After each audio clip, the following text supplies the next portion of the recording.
Feja është shpesh e ndjeshme, por në historinë shqiptare ajo ka pasur role të ndryshme. Jo vetëm besim, por edhe instrument politik dhe social në periudha të caktuara. Sot do flasim për si u përdor feja jo për të ndarë vëllazërinë, por për qëllime të huaja apo politike të kohës. Gjatë sundimit osmane, popujt në Ballkan u ndanë në komunitete fetare përmes sistemit të milletit. Muslimanët, ortodoksët dhe katolikët kishin ligje të ndryshme dhe institucione të ndara, pavarësisht se ishin pjesë të njëjtit popull. Kjo krijoi një ndarje administrative dhe identitare të popullsisë, përfshirë shqiptarët.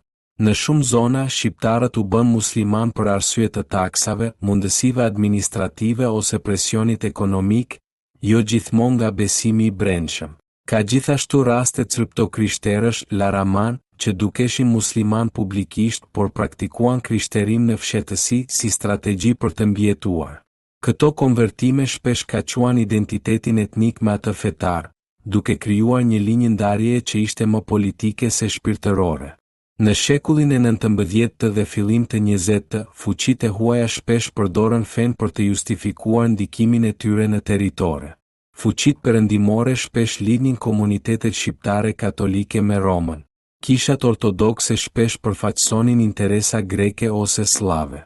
Kjo ndihmoi për të projektuar ndarje jo reale me shqiptarëve, pavarësisht nga gjuha dhe traditat e përbashkëta.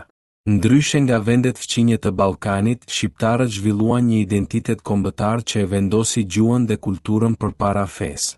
Në lidhjen e Prizrenit dhe rilindjen kombëtare, figura si Pashkovasa argumentuan se feja ndan, por kombi bashkon, duke vendosur identitetin kombëtar përpara atij fetar. Pas pavarësisë, feja shpesh u përdor në politika të brendshme. Disa klika politike i frymëzuan konfliktet fetare për të zgjidhur interesa lokale. Gjatë komunizmit në Shqipëri 1.967.199 regjimi hodhi poshtë fenë si ndarëse, duke ndaluar çdo praktik fetare për 23 vjet që t'i zhdukte këto ndarje sociale nga memoria kolektive. Sot Shqipëria është një nga vendet me bashkëtesën më paqësore ndërfetare në Evropë, ku musliman, katolik, ortodoks dhe të tjerë jetojnë dhe festojnë së bashku pa trazira të mëdha. Feja ka qenë përdorur si instrument jo nga populli shqiptar, por nga sistemet sunduese dhe interesat e huaja, për të krijuar ndarje ose përfitime politike administrative. Megjithatë, shqiptarët vetë shpesh i kanë kapërcyer këto ndarje duke vënë identitetin kombëtar mbi besimin fetar.